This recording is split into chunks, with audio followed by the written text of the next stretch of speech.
So hello friend, आज की इस वीडियो में मैं आपको क्लास 12th का 22 फरवरी जो आपका एग्जाम डेट पड़ चुका है यूपी बोर्ड के लिए स्पेशल आज 30 प्रश्न लेकर आया हूं। ये बात याद रखना, हिंदी गद्यांश पद्यांश जितने भी इंपॉर्टेंट क्वेश्चन हो सकते हैं, है ना, वो सब आज मैं इंक्लूड कर दिया हूँ। बहुत ही तगड़ा वीडियो होने वाला है, आपको मजा आ जाएगा। मैं विकल्प भी 4-4 लिखा हूँ और आपको भी गेस करना है कि जो 30 क्वेश्चन बताने वाला हूँ 30 में से आप कितने लेकर आए हो, है ना। 10 पाए, 15 पाए, 20 पाए, जो भी पाए वो आप कमेंट में करना।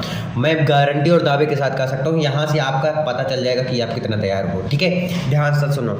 ये क्लास 12 स्पेशली यहाँ गलती से 2023 हो गया क्योंकि 2023 चल रहा है, इसलिए 2024 है। ठीक है, 2024 के लिए 22 फरवरी को यहीं से आएगा। जो आपका डेट पड़ गया ना कि 22 फरवरी का एग्जाम है, यहीं से आएगा मेरे दोस्त, यहीं से, क्योंकि बहुत तगड़ा एक एक चुन क्वेश्चन लेकर आया हूँ। 10 नंबर बिल्कुल पक्का, क्योंकि अगली बार 100 में 100 लाना है। आप बोलोगे भैया एक वीडियो बना दोगे 100 में 100 कैसे आ जाएगा? अरे यार, आने वाला वीडियो बन रहा है, फटाफट वीडियो बन रहा है। बस आप लोग सपोर्ट कीजिए, बहुत वीडियो लाऊंगा बट, है ना। वेरी मोस्ट इंपॉर्टेंट है, मात्र 30 प्रश्न पढ़ लो बस। कितने प्रश्न? 30 प्रश्न। यहाँ पर 100 लोग बताते हैं, 50 बताते हैं, मैं 30 प्रश्न कह रहा हूँ, पढ़ लो, यहाँ से जरूर मिलेगा। अब जाके आंसर पेपर चेक करना कि कितना मिल रहा है। ठीक है, देखो 10 नंबर पक्का, 30 महत्वपूर्ण बहुविकल्पी प्रश्न 100% आएगा। देखो ध्यान से, एक क्वेश्चन, ब्राह्मण पत्र के, अब इसमें ट्रिक भी बताऊंगा। ब्राह्मण पत्र के संपादक है। अब एक बात याद रखना, जब ब्राह्मण पत्र के संपादक होंगे तो वो कोई ब्राह्मण ही होगा, पहली चीज़ तो। अब इतने से पहले पता कर लिया करो तुम कि कैसे पता होता है। देखो मुझे 4 विकल्प दिया गया है ना। अब 4 विकल्प में से कैसे पहचाने कि कौन सही है, अगर नहीं आता तो देखो, ब्राह्मण पत्र के संपादक तो कोई ब्राह्मण होगा, तो बालकृष्ण भट्ट में भी ब्राह्मण नहीं आते। किशोरीलाल गोस्वामी शायद ब्राह्मण में आता है, गोस्वामी, ये भी गोस्वामी है। अब बोलोगे भैया गोस्वामी दोनों में से एक में किसी में लगा दूँ, अरे नहीं यार, देखो यहाँ पर साफ साफ लिखा है मिश्र जी हैं। तो कौन सा? ब्राह्मण पत्र प्रताप नारायण मिश्र। देखो याद करने का तरीका, प्रताप नारायण मिश्र। तो ये अब आपके गांव में कोई न कोई होगा जरूर, है ना, प्रताप नारायण मिश्र के नाम से या कुछ होगा, तो उनको समझ लीजिएगा कि वो ब्राह्मण पत्र लिखे हुए हैं। ऐसे याद करते हैं, ऐसे मैं याद करता था।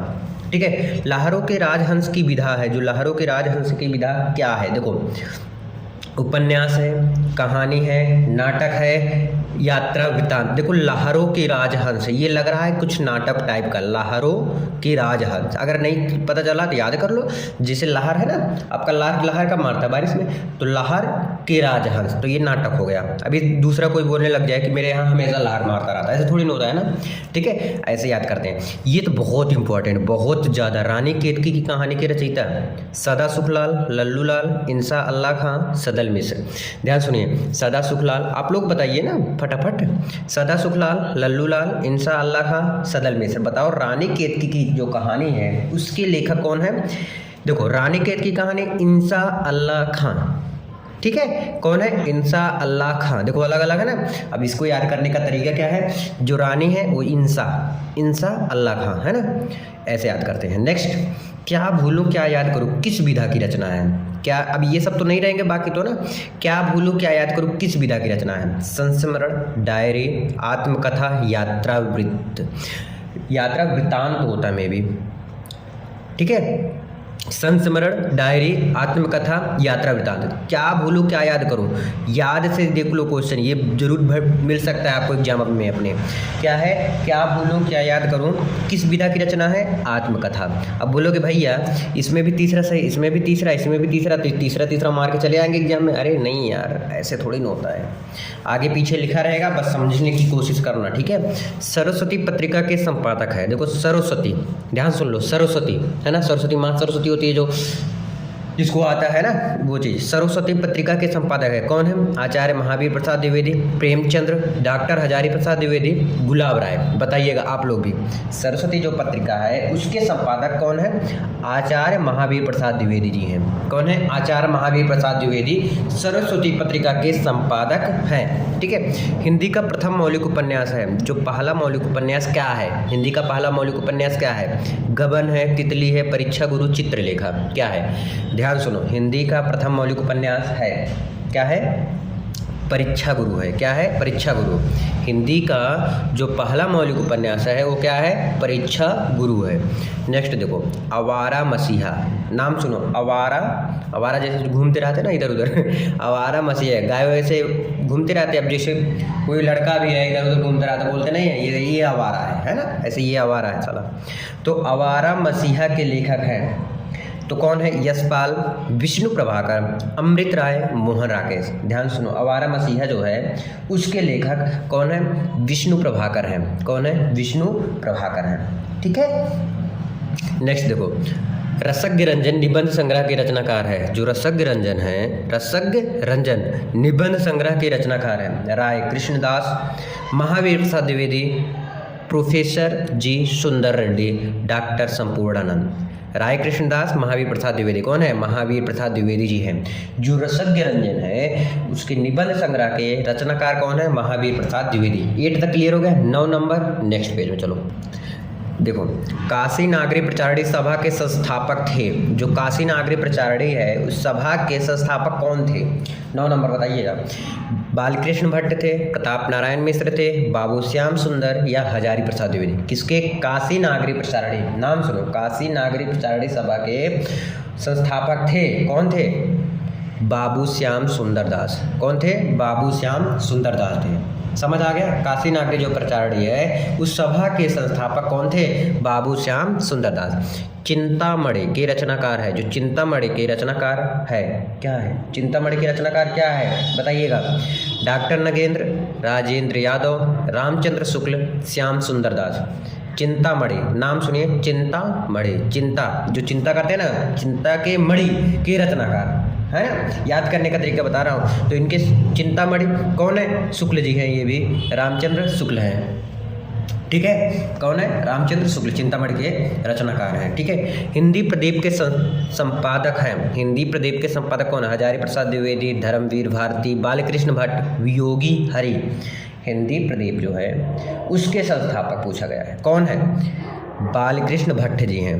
बालकृष्ण भट्ट जो हैं हजारी प्रसाद द्विवेदी की हिंदी प्रदीप के संपादक हैं। कौन? हिंदी प्रदीप के संपादक कौन है? बालकृष्ण भट्ट जी हैं। निंदा रस, क्या निंदा रस रचना है? बहुत पूछा गया है। निंदा रस, 2 नाम छिपा हुआ है इसमें, जैसे लग रहा है ना निंदा रस। तो मोहन राकेश तो है नहीं। श्याम सुंदर है क्या? बताइएगा आप लोग। नहीं। हरिशंकर परसाई, हाँ इनका लग रहा है, हरिशंकर जी हैं लग रहा है मुझे। निंदा रस के रचनाकार बताइए? भारतीय हरिश्चंद्र कतई नहीं। तो कौन है? हरिशंकर परसाई। तो निंदा रस रचना है किसका? हरिशंकर परसाई की। तो हरिशंकर परसाई की निंदा रस रचना है, ऐसे भी हम कह सकते हैं। ये भाई आप लोग बताइएगा। भाषा और आधुनिकता निबंध के रचनाकार आप लोग बताइएगा। अगर क्लास 12th में है ना तो ये बता ले जाएंगे 13 नंबर। चलो एक बार पढ़ लेता हूँ, मैं भी बता दे रहा हूँ। श्याम सुंदर दास हैं या हरिशंकर परसाई, प्रोफेसर जी सुंदर रेड्डी, डॉक्टर संपूर्णानंद। कौन है बताइएगा? आप हो ना 12th में तो आपको पता होना चाहिए कि भाषा और आधुनिकता निबंध के रचनाकार कौन है? प्रोफेसर जी सुंदर रेड्डी है। नेक्स्ट है सदल मिश्र की रचना है। जो सदल मिश्र हैं उनकी रचना है, बताना कौन? बताओ। सदल मिश्र की रचना है प्रेम सागर। बहुत इंपॉर्टेंट है ये। ठीक है। प्रेम सागर क्या है? नासिकेतोपाख्यान, सुख सागर, उदय भानचरित्र। तो सदल मिश्र का उदय भानचरित्र नहीं है, बिल्कुल भी नहीं है। ठीक है। अब बचा कितने ऑप्शन हमारे पास? 3 ऑप्शन। अब 3 में से तो एक होगा। तो देखो, प्रेम सागर, नासिकेतोपाख्यान, इतना बड़ा नाम यही है। सदल मिश्र की रचना है नासिकेतोपाख्यान। और कभी कभी आ जाता है नासिकेतोपाख्यान के लेखक कौन है? तो सदल मिश्र हैं। ठीक है। नेक्स्ट है स्कंदगुप्त नाटक के लेखक हैं स्कंदगुप्त, प्रेमचंद्र, लक्ष्मी नारायण मिश्र, जयशंकर प्रसाद, धर्मवीर भारती। 15 नंबर। स्कंदगुप्त यार सबको पता है, कामायनी, स्कंदगुप्त ये सब किसका है? जयशंकर प्रसाद जी का है। किसका है? जयशंकर प्रसाद। कामायनी भी है। ठीक है। नेक्स्ट है परीक्षा गुरु के लेखक, इंपॉर्टेंट है। परीक्षा गुरु के लेखक हैं हजारी प्रसाद द्विवेदी, सदल मिश्र, लक्ष्मण सिंह, श्रीनिवास दास। बताइएगा। हजारी प्रसाद द्विवेदी, सदल मिश्र, लक्ष्मण सिंह, श्रीनिवास दास। 16 नंबर है। बताओ कौन है? तो परीक्षा गुरु के लेखक कौन है? श्रीनिवास दास हैं। कौन है? श्रीनिवास दास हैं। 16 तक क्लियर हो गया। अब देखते हैं 17 नंबर, वो भी नेक्स्ट पेज में। चलो ध्यान से देखना। निम्नांकित में से छायावाद युगीन कवि हैं। छायावाद युगीन कवि हैं भूषण हैं, कबीर, मैथिली शरण, गुप्त या जयशंकर प्रसाद छायावाद युगीन कवि हैं, जो छायावाद के हैं युग के, वह पूछा है जो छायावाद युग के कौन से कवि हैं इसमें से। अब देखो 17 नंबर है, ध्यान समझना। भूसर जी बिल्कुल नहीं है, मैथिली शरण नहीं है, कबीर नहीं है। अब जब इन तीनों में से नहीं है तो जयशंकर प्रसाद तो होंगे ही, तो ये छायावाद युग के कवि हैं, ध्यान समझ लेना, जयशंकर प्रसाद जी। अच्छा, ये युग कब से, कौन सा छायावाद युग कब चला था और भारतीय हिंदी युग कब चला था, ये सब मैं बताऊंगा एक वीडियो में, ठीक है। निम्नलिखित में राम भक्ति शाखा के कौन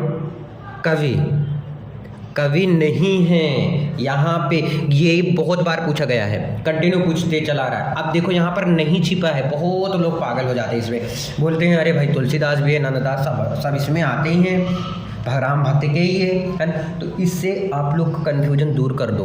देखो तुलसीदास राम भक्ति के शाखा के कवि हैं, अग्रदास भी है, नाभादास भी है, नंददास जो है ये राम भक्ति शाखा के कवि नहीं है। ध्यान सुनो, नंददास राम भक्ति शाखा के कवि नहीं है, तो यानी कि आपका ये वाला सही हो जाएगा। तो बहुत लोग इसको कर लेंगे, इसको कर लेंगे, बोलेंगे भैया 3 सही था, उसमें क्या करूँगा मैं।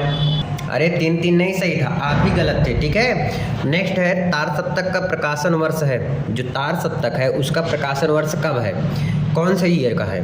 सन 1951, सन 1957, सन 1857, सन 1943। जो तार सप्तक है उसका प्रकाशन वर्ष कब है। तो सन 1951 नहीं है, ये भी नहीं है, 1957 नहीं है, 1943 है। हाँ, तो तार सप्तक का जो प्रकाशन वर्ष है वो 1943 है। साकेत महाकाव्य के रचनाकार हैं, किसके, साकेत महाकाव्य के रचनाकार धर्मवीर भारती, भवानी प्रसाद, मैथिली शरण, गिरिजा कुमार माथुर। सुन लो ध्यान से। 20 नंबर, साकेत महाकाव्य के रचनाकार कौन है, मैथिली शरण गुप्त हैं, ठीक है। मैथिली शरण गुप्त जो है साकेत महाकाव्य के रचनाकार हैं। साहित्य लहरी के रचयिता, साहित्य लहरी के रचयिता कबीर, तुलसीदास, सूरदास, भारतेंदु हरिश्चंद्र, ठीक है। जो भारतेंदु हरिश्चंद्र हैं वो साहित्य लहरी के रचयिता हैं, समझ आ गया ना। तो साहित्य लहरी के रचयिता कौन है, सूरदास है। कौन है, सूरदास। साहित्य लहरी के रचयिता कौन है मेरे दोस्त, सूरदास जी हैं। निम्नलिखित में से कृष्ण भक्ति शाखा के कवि नहीं है। मैं दोबारा वही क्वेश्चन दे दिया हूँ गलती से, है ना। तो इसको आपको बताना है, ये आपको बताना है। अगर आप देखते हुए आ रहे हो ना तो आप बता सकते हो।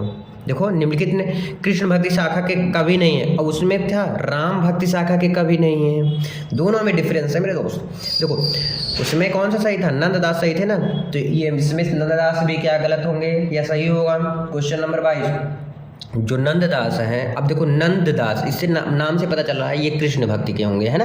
नंददास जैसे नंदी बैल वैल होता है ना, ऐसे करके बोलते हैं, तो नंददास उसी नाम से पढ़ा है इनका, तो ये कृष्ण भक्ति शाखा के कवि है। अब इसमें पूछा नहीं है, कौन है ऐसा जो नहीं है, ठीक है। अब बोलोगे भैया कृष्णदास इनका नाम है कृष्ण, तो ये कृष्ण भक्ति के शाखा के कवि है नहीं है। अच्छा नहीं पूछा, तब तो ये दोनों तो हैं, कंफर्म हो गया इतना, कोई डाउट नहीं ना। देखो फिर से, निम्नलिखित में से कृष्ण भक्ति शाखा के कवि नहीं है, तो कृष्ण दास जो है, तो नाम से ही पता चल रहा है ये कृष्ण भक्ति के कवि हैं। नंददास से नाम पता चल रहा है कि ये कृष्ण भक्ति शाखा के कवि है। बचा दो, सूरदास और नाभादास। सूरदास के बारे में बहुत कहानियाँ सुने हो कि सूरदास जो है बहुत पूजा पाठ करते थे, तो भाई ये भी कृष्ण भक्ति के हो सकते हैं ना। तो नाभादास जो है ये नहीं है, ठीक है। समझिए कैसे मैं किया हूँ, ऐसे करते हैं। रीति मुक्त काव्य की रचना है रीति मुक्त काव्य की रचना है घनानंद, सेनापति, बिहारी वृंद। 30 नंबर है। तो रीति मुक्त काव्य के रचना है घनानंद। तार सप्तक के संपादक हैं, जो तार सप्तक है उसके संपादक कौन है, नरेंद्र शर्मा, अज्ञे, भवानी प्रसाद या धर्मवीर भारती। ध्यान सुनना, जो तार सप्तक के संपादक कौन है, ठीक है, अज्ञे जी हैं। कौन है, तार सप्तक के प्रकाशन कौन है, अज्ञे जी हैं, ठीक है। अब 25 नंबर नेक्स्ट पेज में यहाँ पे देखो, सुमित्रानंदन पंत को किस रचना पर ज्ञानपीठ पुरस्कार मिला। वो कौन सी रचना थी जिसपे सुमित्रानंदन पंत को क्या मिला, ज्ञानपीठ पुरस्कार मिला था। ये बहुत बार पूछा गया है मेरे दोस्त। 25 नंबर क्वेश्चन, ठीक है। लोकायतन पर नहीं, ये तो इन्हीं का है, ये सब जितना लिखा है ना ये सब इन्हीं का रचना है। देखो कंफ्यूज करने के लिए कैसे दिया गया है। लोकायतन, युगांत, कला और बूढ़ाचंद, चिदम्बरा, किस पे मिला था इनको। ये पूछ रहा है कि सुमित्रानंदन पंत को किस रचना पर, वो कौन सी रचना है जिस पे इनको ज्ञानपीठ पुरस्कार मिला है। 25 नंबर। तो इनको चिदम्बरा पे मिला था। चिदम्बरा पे इनको कौन सा पुरस्कार मिला था? ज्ञानपीठ पुरस्कार मिला था, मतलब बहुत अच्छा था, है ना, इसलिए। कामायनी महाकाव्य में सर्गों की संख्या कितनी होती है? 9, 12, 15, 17 कितनी होती है? 15 होती है। कितनी होती है? 15 होती है। कामायनी महाकाव्य में सर्गों की संख्या कितनी होती है? 15, 15, 15, ऐसे याद कर लो। यामा रचना है, किसकी रचना? यामा तो बहुत लोग प्रसिद्ध भाई, जानते होंगे आप लोग भी। यामा रचना है गोस्वामी तुलसीदास, मैथिली शरण गुप्त, महादेवी वर्मा, सुमित्रानंदन पंत। यामा रचना किसकी है? प्रसिद्ध है यार, ये तो महादेवी वर्मा का है। तीसरा सप्तक, पहला सप्तक बता दिया ना, तीसरा सप्तक का प्रकाशन वर्ष है, बताओ। तीसरा सप्तक का प्रकाशन वर्ष सन 1959, सन 1954, 1951, 1957, 1959। तो आज के लिए मैं 28 क्वेश्चन रख रहा हूँ। अब बोलोगे भाई 30 क्वेश्चन बताने वाले थे, अरे समझ लेना यार, मैं नहीं लिखा हूँ इसलिए क्योंकि एक वीडियो में बनाने वाला हूँ 10 क्वेश्चन का रहेगा, वहाँ पे जरूर देखना उस वीडियो को, ठीक है, बहुत तगड़ा रहेगा। तो आई होप आप लोग समझोगे। तो आज के लिए बस इतना ही, मिलते हैं नेक्स्ट वीडियो में। प्लीज़ अगर कोई डाउट होता है तो कमेंट कर सकते हैं। Thank you.